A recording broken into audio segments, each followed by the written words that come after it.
A'udzu billahi minasyaitonir rajim. Bismillahirrahmanirrahim. Assalamualaikum warahmatullahi wabarakatuh. Walinaftatihul majlis bi ummil kitab Al-Fatihah. A'udzu billahi minasyaitonir rajim. Bismillah. Alhamdulillahirrahmanirrahim. Iyyaka na'budu wa iyyaka nasta'in. Shiratal mustaqim, shiratal ladzina an'amta 'alaihim waladdallin.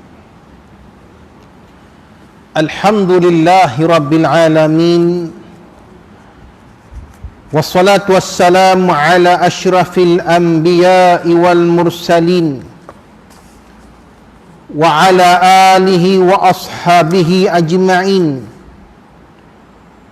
Subhanaka la ilma lana illa ma 'allamtana innaka antal alimul hakim.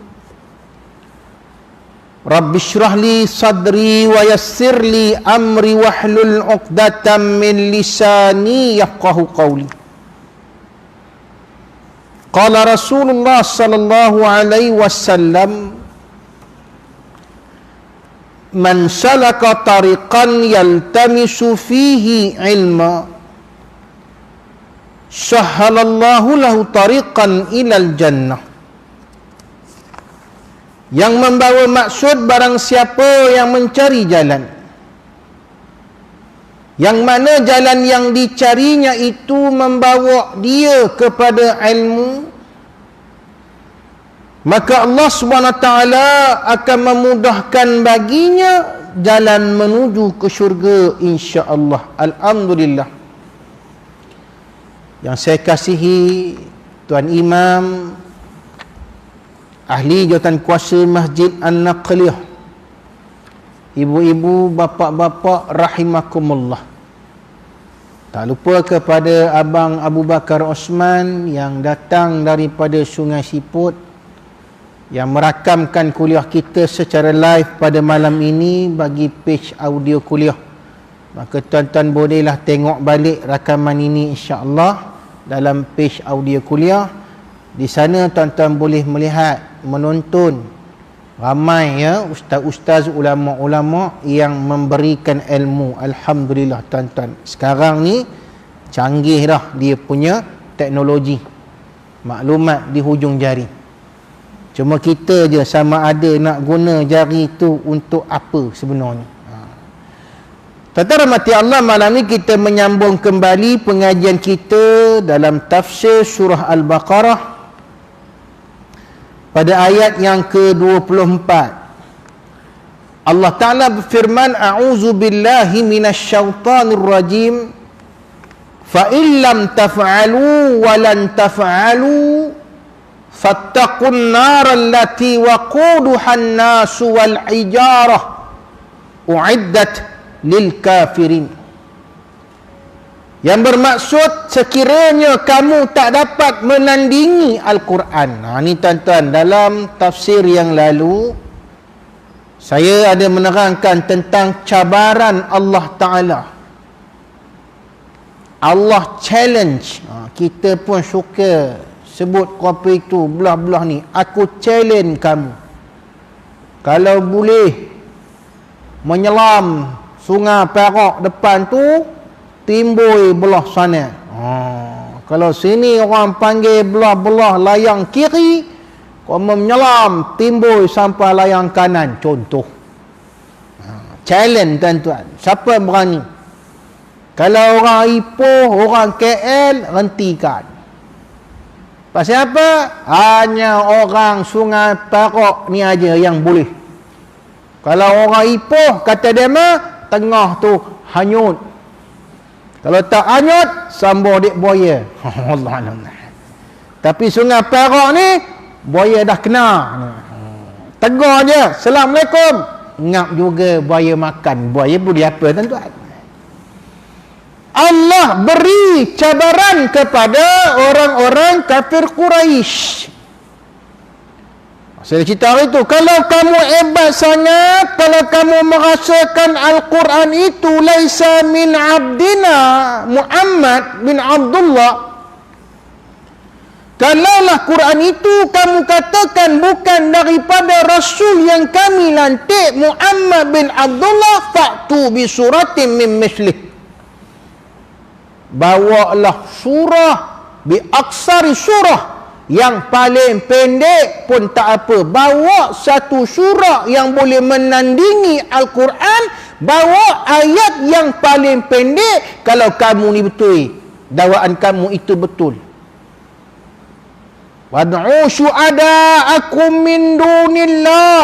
Allah cabar pula, bawa mana dia pakar-pakar penyair kamu, mana dia penolong-penolong kamu yang fasih dalam bahasa Al-Quran, yang pakar membuat bait-bait syair ni, tuan-tuan. Kalau kita hari ni, tuan-tuan, pakar pantun, tapi kalau pergi meminang orang ni, dah jarang jumpa yang pandai pantun ni. Ya, anak itik berenang-renang, dia ada je, tuan-tuan. Dia pantun ni, tuan-tuan, dia ada rima dia, bukan boleh main susun-susun je. Ya, duduk bawah pokok mempelam, Assalamualaikum, kepala otak kamu kan. Orang tua-tua, tuan-tuan, apa ke pantun rapi itu tak kenal dengan rimanya. Mestilah kenal dengan rimanya, tuan-tuan. Budak-budak bermain kotak di atas bukit, siapa tak kenal mak botak perutnya buncit. Mana ni rima ujung-ujung tu. Jadi kalau kamu kata kamu ni penyair, pakar bahasa linguistik ke apa benda ke, bawa Allah kata bawa, challenge dengan Al-Quran yang dibawa oleh Muhammad. Bukan saja pakar-pakar bahasa kamu, bukan saja pakar-pakar syair, penyair-penyair yang kamu kata hebat ni, yang memenangi hadiah zaman jahiliah, yang syairnya digantung di dinding Kaabah. Tentara mati Allah, zaman itu mana penyair yang hebat, syairnya digantung, mu'allakun, digantung di dinding Kaabah, ala jidaril Kaabah. Tapi boleh tak syair yang hebat-hebat yang bergantung-gantung itu menandingi Al-Quran? Allah tanya.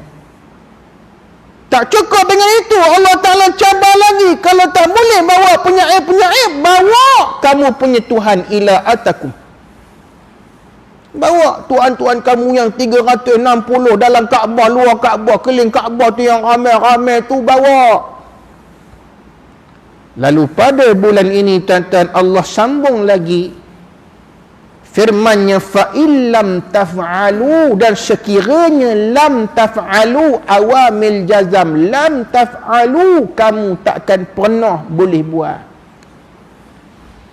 Orang putih kata, tuan-tuan, never, kamu takkan pernah boleh buat.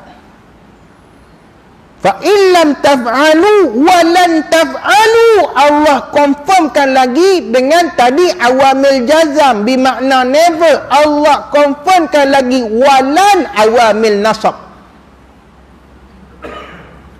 Tadi never, tuan-tuan, Allah confirmkan lagi, tegaskan lagi, kuatkan lagi dengan apa dia? Kamu takkan selama-lamanya boleh buat Al-Quran ni. Kamu tak pernah boleh challenge Al-Quran, dan kamu takkan selama-lamanya apa dia? Boleh challenge Al-Quran.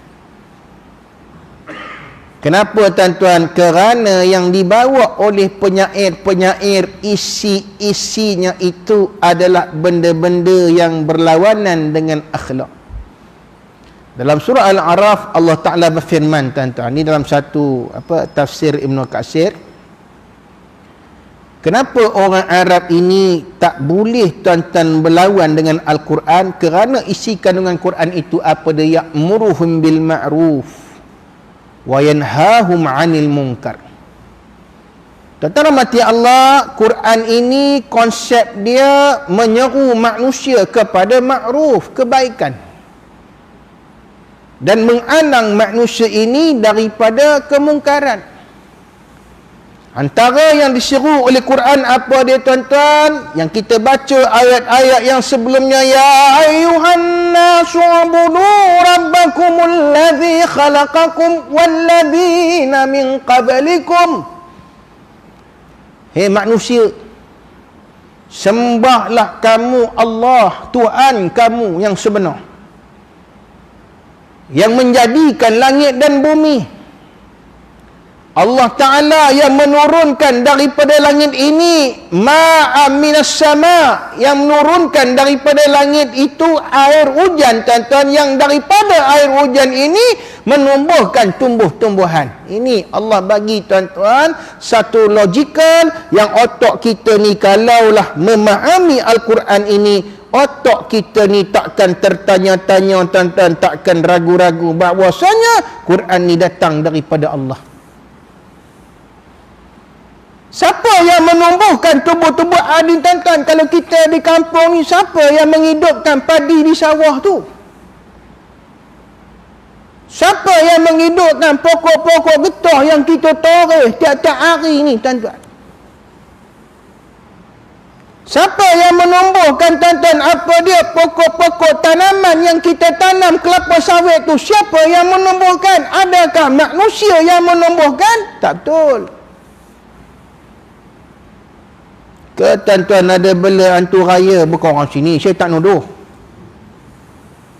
Arwah tok saya dulu orang Bota. Dia kata, kamu tahu tak orang Bota ni, termasuk orang Parit ni, semua tera-tera belaka. Dema ni dengar cerita lah, wallahualam betul ke tuan-tuan, ada ke lagi. Kalau ngerajakan sawah dia tak buat siang-siang hari, dia buat malam hari. Tak tahu pernah dengar tak? Ada tak spesies kopi tu kat sini? Orang buat siang hari, dia buat malam hari. Siang hari dia meroluh.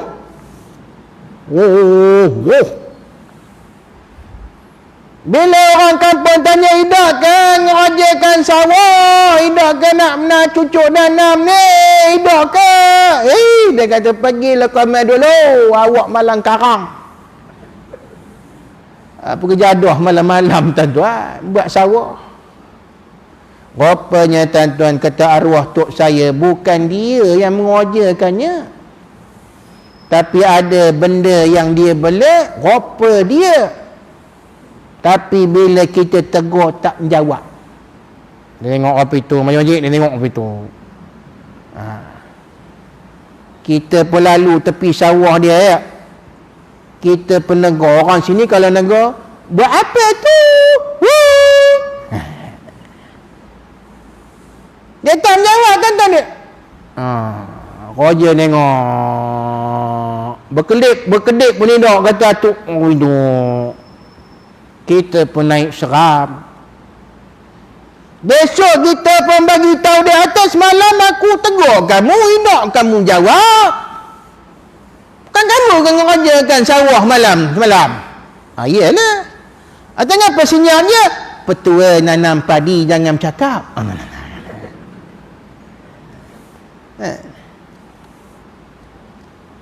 Tuan-tuan mati Allah, benda-benda yang khurafat ini yang kita bawa sehingga kita menyatakan padi aku menjadi sembah hantu raya. Syirik tu, jahiliyah tu.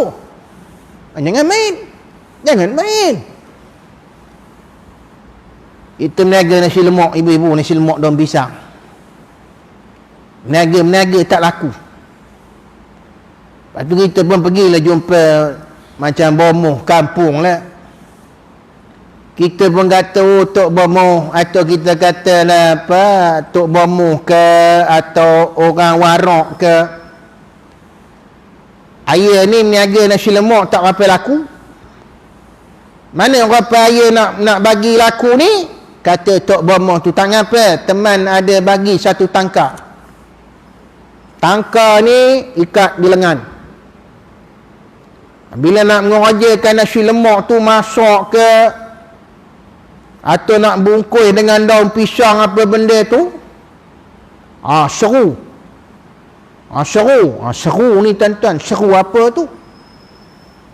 Kalau orang tuan-tuan nak bagi kerih ni pandai berlawan, dia tak reti bersilat, tapi nak bagi bila pegang kerih ni dia pandai bersilat, tu yang mentera semerah padi tu, khursa ni mengalirlah di kau. Tengok tu mentera tu, mentera semerah padi. Nasir ambil memang betul mentera. Seru ni tuan-tuan jangan dibuat. Kerana apa? Datang benda tu. Jadi benda ni tuan-tuan menyebabkan orang nampak kedai kita makan nasi lemak tu macam sedap je. Oi, sedap benar nasi lemak ni weh. Sedap benar nasi lemak ni weh. Bila orang tanya apa rahsianya, macam mana buat sambal tu, aku tengok biasa je sambalnya. Mana apa buatnya, apa resepinya. Rupanya dia kata, teman ada tangkar pelaris. Menggunakan tangkar pelaris sambil menyuruh-nyuruh. Oh, roh semangat daun pisang. Ada orang buat itu tak? Jin tu menari sambil pegang daun pisang ni. Syirik. Sebab itu kata Rasulullah, Al-Quran membawa kita apa dia? Jangan buat mungkar. Antaranya percaya adanya pertolongan lain selain daripada Allah. Orang-orang yang menyembah berhala ini tak akan boleh challenge Al-Quran. Pasal apa tuan-tuan? Kepercayaan mereka kepada berhala. Kalau nak tanaman itu bagus, menjadi sembuh berhala ni. Kalau nak perniagaan, tijarah itu bagus, sembuh berhala ni. Oh, kalau nak tentang apa dia, supaya kita ini dikasihi, disayangi, sembah berhala ni. Tuan-tuan, apa beza orang pakai azimat dan tangkek dengan orang yang menyembah berhala? Apa beza? Sama je. Oh, kalau nak dapat seri, ada seorang tuan-tuan tanya, saya ustaz, perempuan, umur dah 43. Kisah benar ni. Saya ni ustaz, masih belum kahwin. Mungkinlah sebab rupa saya ni tak berapa lawa. Dia hantar gambar dekat aku. Nasib baik bini aku tak tahu tuan-tuan.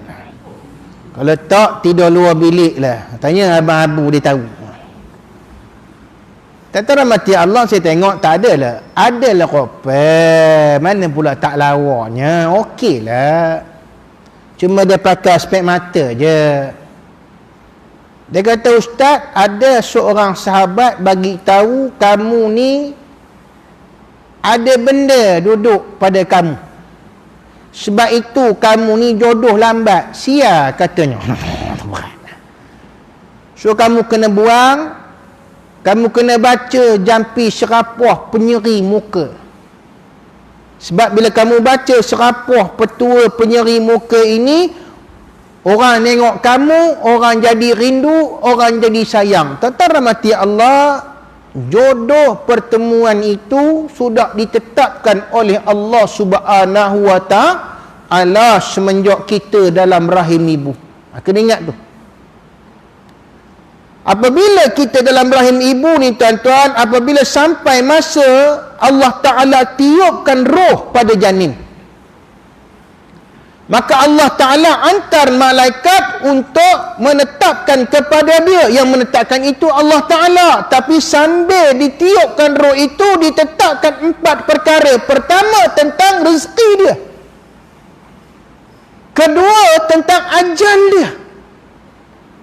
Ketiga, tentang sa'id atau syaqi. Apa maknanya? Bahagia dan deritanya. Tuan-tuan rahmati Allah, apabila umur 43 tak kahwin lagi, itu sudah ditetapkan oleh Allah Ta'ala. Apa dia? Dalam kita katakan sebagai deritanya. Kerana apa? Allah yang lebih maha mengetahui. Mungkin tuan-tuan belum masa lagi dia berkahwin. Kalau dia berkahwin, mungkin rumah tangganya tonggang langgang. Mungkin. Wa asa an takrahu syai'a wa huwa khairul lahu. Mungkin seorang itu tidak suka, dislike, kata orang putih, sesuatu yang itu berlaku kepadanya yang dia rasakan buruk, sial, majal, bala. wa huwa khairul lakum, tetapi itu yang lebih baik bagi dia. Sebab apa? Allah yang Maha mengetahui.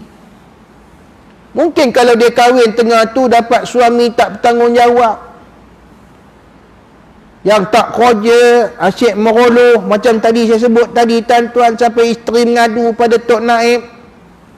Ayah nak mengadu Tok Naib, suami ayah tu apa kerja tak buat, asyik ngulik ngelantang di rumah. Semua atas ayah, elektrik atas ayah, duit dapur atas ayah, belanja sekolah atas ayah. Cerita ni glamour sini nak. Tidur ni pun atas ayah. Nah, jangan marah. Bukan aku yang cerita ni, orang sini cerita ni nak. Menggali kubur. Dekat botol kiri tu. Mungkin ibu-ibu sebab itu Allah tak bagi jodoh lagi. Dan kalau dia bersabar di atas ujian ini, saya katakan pada hamba Allah ni, insya-Allah kalau tak kahwin di atas dunia ni, Allah kahwinkan di syurga nanti dengan mana-mana lelaki soleh yang beriman yang kita pernah inginkan di atas muka bumi ni. Allah akan kahwinkan, insya-Allah. Tak usah risau. Dia dengar itu, tuan-tuan, sebut dia kata, terima kasih ustaz, saya nak nasib baik ustaz, tidak saya nak ikut petua apa dia, ilmu cinta mani. Apa benda tu? Ilmu pengasih. Jaga ibu. Sekarang dihembus pada Pak Haji ni, terus tak sedar dah. Nora, udah Nora pula. Ada Nora sini. Bukan fitnah dah. Sebab itu orang jahiliah, orang kafir Quraisy tak boleh challenge.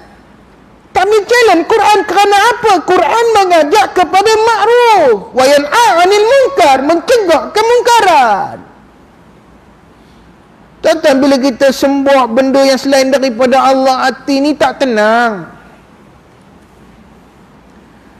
Al-birru, Nabi menyatakan benda yang pahala atau baik itu ma'itma'annat, iaitu apa yang hati ini rasa tenang. Ibu-ibu semayang, tenang tak? Tenang. Antara baca Quran dengan karaoke bapa-bapa, mana lagi tenang? Siapa kaki karaoke sini angkat tangan? Ada? Tenang baca Quran, betul tak? Bismillahirrahmanirrahim.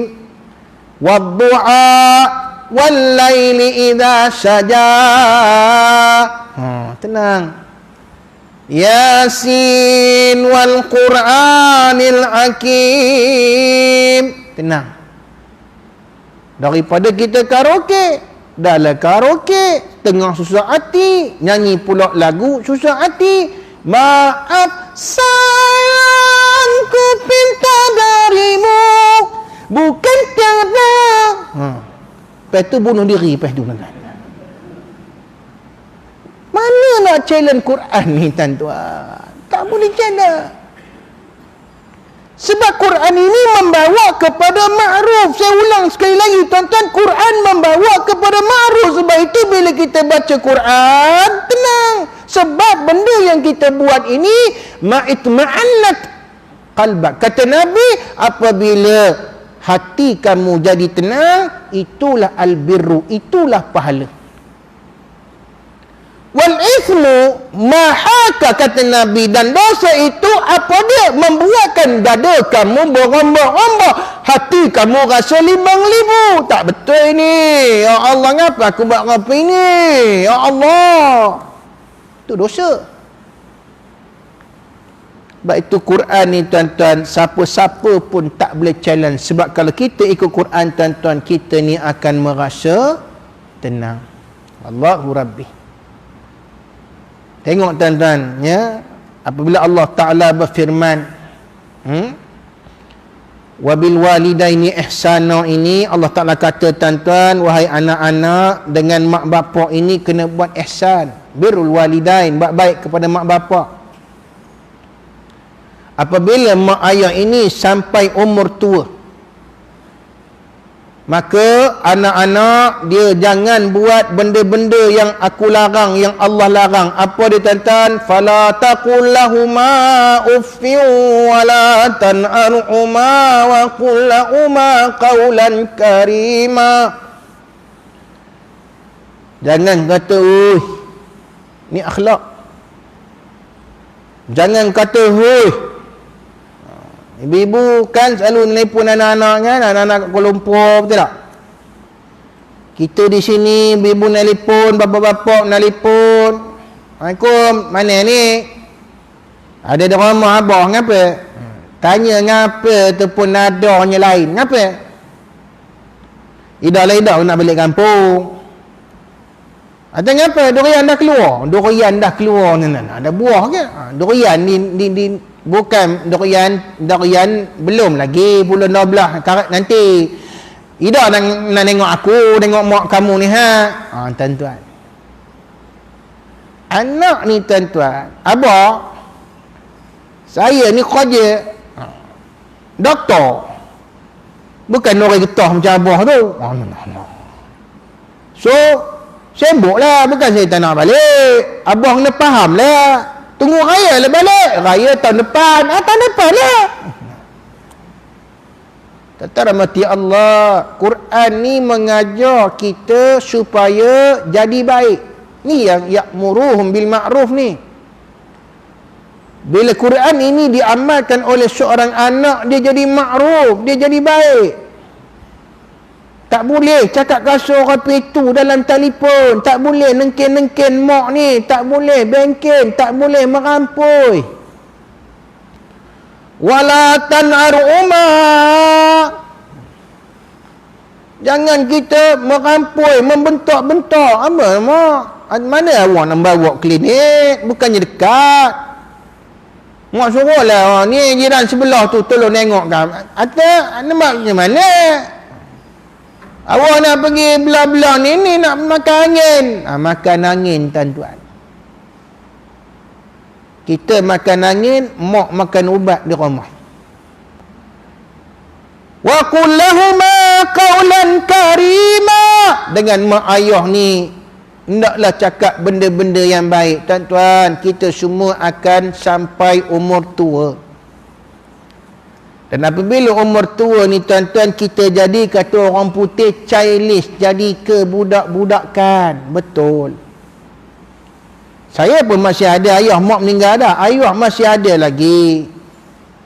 Dan semalam saya baca di Batu Gajah hadis apabila disebut kepada anak ini, mana-mana yang muhtasiban, mana-mana yang sabar dengan ujian mak ayah ni, maka bagi dia itu 2 pintu syurga. Syurga pertama dia dapat daripada ayahnya, syurga kedua dia dapat daripada ibunya.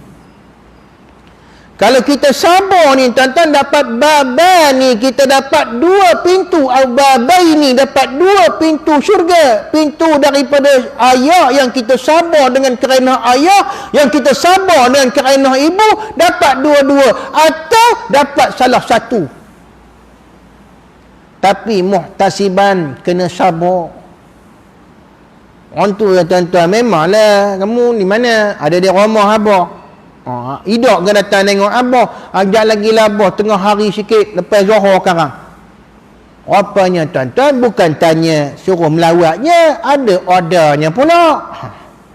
Sekarang kalau kamu dah datang, jangan lupa bawa nasi kandar. Udah nasi kandar tuan-tuan. Nasi kandar apa abah? Wanggil nalai bekik. Udah wanggil nalai rekik pula. Tanya apa abah? Sekarang saya nak kemanjui sekarang. Saya singgah lah dekat Maxwell tu. Ada wanggil situ. Orang tua tuan-tuan, dia apa budak-budak balik. Abah tak nak yang di situ. Abah nak yang di yang jalan yang kosong. Jalan yang kosong. Abah datang ya mak. Kamu tahu ke jalan yang kosong tu? Barisnya panjang. Anjojo. Barisnya panjang, tuan-tuan. Kedai mamak tu memang glamour di Ipoh, jalan yang kalsium, barisnya panjang, beratur orang. Kita pun kata, abang, ngapa letak dok yang di Maxwell tu, abang? Yang kalsium ni, abang, panjang tu, abang, kena berdiri. Awak bukan larat diri lama, nunggu lagut, nunggunya. Aku itu je aku selera makan. Kalau tak ada, kamu jangan bawa langsung. Oh, tuan-tuan. In sabara. Sabar. Jangan nengkin. Ada ni, ada rapi. Cakap rapi tu, abang. Orang tua ni lah. Sabar. Quran ni, tuan-tuan, bila kita ikut, akhlaknya jadi baik, akhlakul hasanah, sabar ni Quran ajar. Dan kita jadi anak yang masuk syurga insya-Allah kalau sabar. Yang ni susah nak buat. Pasal apa, tuan-tuan? Bila bapak call, dia nak kita datang, order, dan kedai yang dia ndak tu pula kedai yang dia punya. Dia yang dia ndak, yang dia selalu pergi makan dulu. Kita bagi satu suggestion, another suggestion, cadangan yang lain, pergi kedai ni, boleh? Abang tak nak kedai tu, abang nak kedai tu juga. Apa kita jawab?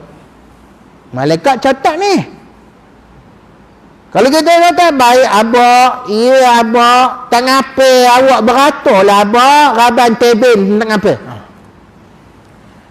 Tak terahmati Allah, kalau itu jawapannya, maka syurgalah tempatnya. Yang ini tak ada pada orang Arab kafir jahiliah. Apa dia, tuan-tuan? Akhlak, sabar, jangan buat benda-benda mungkar, jangan buat benda-benda yang dilarang. Sebab dosa kalau dibuat, hati ni tak tenang. Pahala kalau dibuat, hati ni menjadi tenang. Ini Al-Quran yang takkan boleh di-challenge oleh mana-mana manusia. Kerana apa? Ianya datang daripada Allah Subhanahu wa Ta'ala. Dan apa kata ulama lagi? Kenapa manusia ini takkan boleh challenge Al-Quran ini? Wa ya'illu lahumut tayyibat. Firman Allah Ta'ala lagi dalam surah Al-A'raf. Dalam Quran menceritakan, tuan-tuan, benda-benda yang halal, yang baik, yang boleh dimakan. Mana kita nak jumpa, tuan-tuan, agama yang menyatakan kepada kita benda yang boleh dengan benda yang tak boleh dimakan. Ada orang tanya pada seorang ulama, Syekh Nuruddin Al-Makki Al-Banjari. Masa tu saya di Mesir mengaji dengan dia. Syekh Nuruddin ni terkenal, tuan-tuan, ya, dia memang pakar bab-bab hadis ni. Dalam kitab itu ditanya, dalam kitab Muwatta, pengajian kitab Muwatta Imam Malik, ditanya pada Syekh ni, kenapa telur penyu boleh makan, penyu tak boleh makan, tuan-tuan? Pernah dengar tak soalan? Kenapa telur penyu boleh makan, penyunya tak boleh makan? Kenapa telur ular, telur pun tak boleh makan, ularnya pun tak boleh makan? Apa kata Syekh Nuruddin Al-Makki Al-Banjari, tuan-tuan, yang saya takkan lupa jawapan dia. Dia kata, aslu syai' yajuz. Asal sesuatu itu adalah arus. Melainkan apa yang sudah terang pada nas seperti khinzir wal kalb, babi dan anjing, dan yang lahir daripada kedua-duanya. Atau binatang-binatang yang tidak disembelih dengan nama Allah. Tapi benda yang lain asalnya arus, kecuali datangnya mudarat. Siapa mau makan telur ular, silakan, dia kata, tuan-tuan. Tapi kalau mati, jangan cari saya, dia kata. Oh, tak apa, Ustaz, teman nak terah telur cicak malam ni. Terah lah. Tapi kalau keracunan, mati, berbuih mulut tu karang, jangan cari aku. Rahmati Allah, apabila kajian yang dibuat, setiap benda itu mendatangkan mudarat, makan ular ke, makan katak ke, makan apa benda, dia ada mudarat, dia ada racun, maka haram dalam segi istilah hukum fiqh ni. Sebab itu telur penyu tuan-tuan boleh makan. Sebab apa? Dia tidak mendatangkan mudarat. Landak boleh makan, tak boleh makan tuan-tuan? Landak boleh. Sebab apa? Boleh makan. Nampak tak? Kekura? Boleh makan kekura? Tak boleh. Tuntung? Sini ada boleh tuntung kan? Belah botol kan? Kenapa telur tuntung boleh, tuntung tak boleh? Macam kita terah barbecue tengok tuntung tu macam mana? Mana? Oi, banyak benda ya. Banyak benda. Kalau kita buka kitab fiqh tuan-tuan, di situ ada sifat-sifat haiwan yang tak boleh dimakan, seperti yang bertaring dan berkuku. Umpama kucing jangan makan. Umpama kelawar, keluang jangan makan. Tu yang jadi COVID-19 tu. Nampak tak? Islam tengok Di China tuan-tuan, bila orang Islam di China tidak makan benda-benda yang diharamkan, dan orang yang non-Muslim makan benda-benda yang merepek-repek ni, kelawar, makan ular, lebuh, buaya buat sate. Akhirnya bila kena penyakit yang pelik-pelik, apa dia tuan-tuan dalam Facebook, dia cerita seorang yang bukan Muslim ini menyatakan, barulah saya tahu apa itu Al-Quran, barulah saya tahu apa itu syariat Quran yang menyatakan makanlah daripada yang halal, bukan saja yang halal tapi tayyib, baik, menyihatkan, tidak memudaratkan. Ini ada di alam Al-Quran bagi orang Islam. Keluar kenyataan ini oleh orang non-Muslim di China tuan-tuan. Allahu Rabbi, benar Islam ini, benar Quran ni. Kalau tak tuan-tuan, manusia ni makan benda merepek-repek. Katak kaki panjang tu, katak res. Oh, itu sedap kata Dema. Aku tak tahu, tak nak makan tuan-tuan. Tapi Dema kata itu yang sedap pun. Ada tuan-tuan yang buat restoran eksotik, binatang eksotik, makan ular sawa, makan ular tedung, lagi kuat bisanya, lagi power. Wallahu alam tuan-tuan. Tetapi benda-benda itu Allah Ta'ala haramkan. Wa yu'arrimu alaihimul khaba'is. Apa dia? Allah mengharamkan benda-benda yang khaba'is. Benda-benda yang apa dia tuan-tuan? Yang bukan mendatangkan kebaikan kepada tubuh badan manusia. Bagaimana Allah tahu? Allah yang menjadikan manusia. Maka Allah tahu binatang ini yang haram ini tak boleh kamu makan. Sebab apa? Allahu khaliqun nas. Allah yang menjadikan manusia. Tapi kita lebih pandai daripada Allah. Tak ngapa makan, tak ngapa. Binatang tu kalau makan tak ngapa, itu sedap pun. Ada seorang bekas Samsing, bila saya berforum dengan dia tuan-tuan, orang panggil dia Abang Long, forum dengan dia tuan-tuan, bila saya sebut jangan makan benda-benda yang Allah haramkan, masa saya cakap tu tuan-tuan, dia duduk sebelah aku ni. Dia bisik dekat telinga aku tengah ceramah tu, ni cerita Samson ni. Dia bisik kat saya, dia kata, todi tu yang sedap minum, aku jelin je tuan-tuan. Babi tu sedap makan, kata dia. Zina itu paling best. Tuan-tuan, dia cakap ni, aku kata dia ni Abang Long tak Abang Long garang. Tapi tentera mati Allah, kita tak boleh marah pada dia. Dia baru nak belajar bertaubat. Tapi dia berkata kepada saya apa dia, masa dia dalam keadaan begitu, tak ada panduan, tak ada hidayah, dia kata itulah benda-benda yang paling sedap bagi dia. Tapi setelah dia mengaji tuan-tuan, bertaubat dan belajar tentang Islam, barulah dia tahu itulah benda yang boleh menjahanamkan diri dia. Tentara mati Allah, ini yang orang-orang jahiliyah tak dapat nak challenge Al-Quran. Kerana apa? Al-Quran ini dia bawa da'at ila fi'lil khairat. Al-Quran ini mengajak manusia kepada membuat benda-benda khairat, wajtinabil munkarat, dan menjauhi benda-benda yang mungkar, waza'adat fid dunya, dan menjadikan kita tidak tamak dengan dunia ini. Betul tak tuan-tuan? Tuan-tuan, ibu-ibu apa? Redha tak duduk di kampung ni? Redha tak makanan yang kita makan di kampung, tuan-tuan? Saya kalau makan di kampung, di botol, di parit lah paling saya selera. Padahal bila pergi rumah opah tu bukan ada apa lauknya pun. Ikan sardin tin tu, gorengnya telur dada. Awak ingat lagi?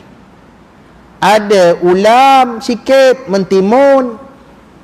Tapi yang tak tahan tu bila ada gula tempoyak dengan sambal tempoyak. Tu dia romba nalai reke. Kita yang duduk Ipoh ni tuan-tuan jadi selera itu makanan orang kampung. Opah yang mengidam pun dia kata segan opah. Ngapa opah? Bukan sedap macam kau makan di Ipoh tu ayam. Opah ayam udah jemur opah. Oh, inilah yang paling best. Apa dia? Tempoyak dengan nasi. Kadang tuan-tuan tempoyak ni dah siap, nasi tak siap, ambil roti pound tu, cik, sapu. Oh, gila apa kamu ni? Makan dengan roti pound. Tuan-tuan rahmati Allah, kadang-kadang kita ini, Quran ini mengajar kita apa dia? Untuk berlaku zuhud, tidak untuk berlaku tamak kepada dunia, wa raghabat fil ukhra. Apa dia? Quran mengajar kita supaya nak mencapai akhirat. Wal akhiratu khairu wa abqa.